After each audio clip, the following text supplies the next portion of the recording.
આજે તો 11 વાગે જેવી જ ઊંઘ ખુલી ગઈ હતી. 8:30નું એલાર્મ મૂક્યું હતું મેં, બંધ કરીને પાછો સુઈ ગયો હતો. કેમ? હું લેટ સુધી એડિટ કરતો હતો.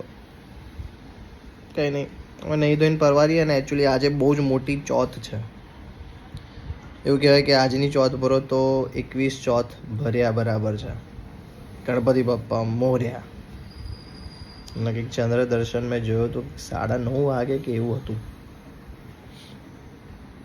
તો નહીં ધોઈને પરવારીએ, પાઠ પૂજા કરીએ અને પહેલાં જીમ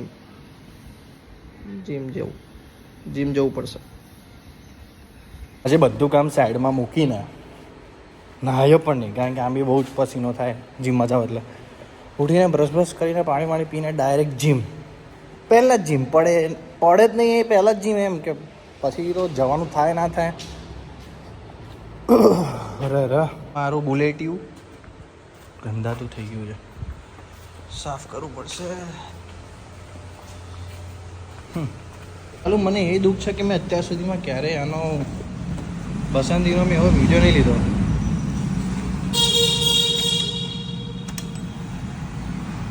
હાટ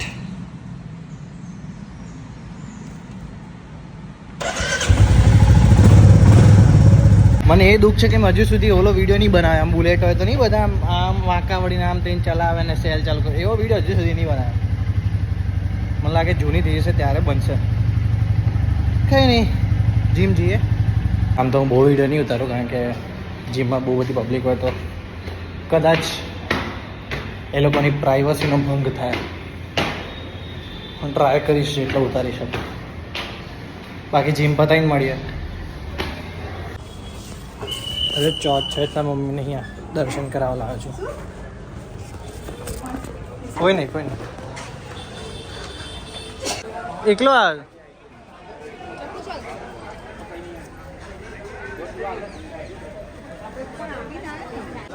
મંદિરનો તો વિડીયો નથી ઉતાર્યો, કારણ કે અંદર ઉતારવા નથી દેતા. બટ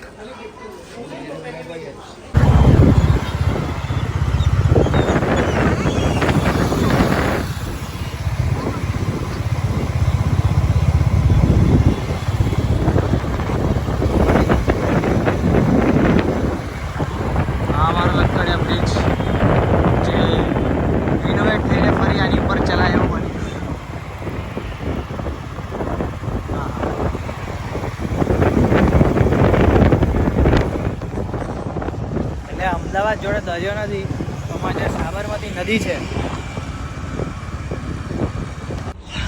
ઓ ભાઈ, આજે પાઠ કરવા મોડો બેસું છું, કારણ કે સવારથી સહેજ આજે બહુ હેક્ટિક રહ્યું.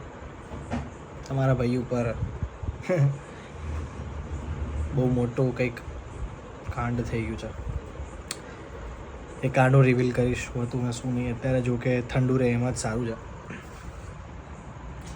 પણ યસ, હજુ તો જઈશ પપ્પાને લેવા. ભાઈને પપ્પા આવે છે મુંબઈથી. જઈશ કાલુપુર એમને લેવા. કંઈ નહીં, મળું. આજે દિવસ તો બહુ જ સારો હતો. ચોથ બહુ જ બેસ્ટ હતો, પણ મારા માટે બહુ જ ખબર નહીં, પણ મજા નહીં આજે યાર. જરૂરી નથી કે બધા જ દિવસ સારા જાય. ઊંચું નીચું તો રહેવાનું થોડું. મંદિર ગયો એ જ ગમ્યું, બાકી તો બહુ ખરાબ ગયો. કંઈ નહીં, મળીએ પછી. જય શ્રી કૃષ્ણ.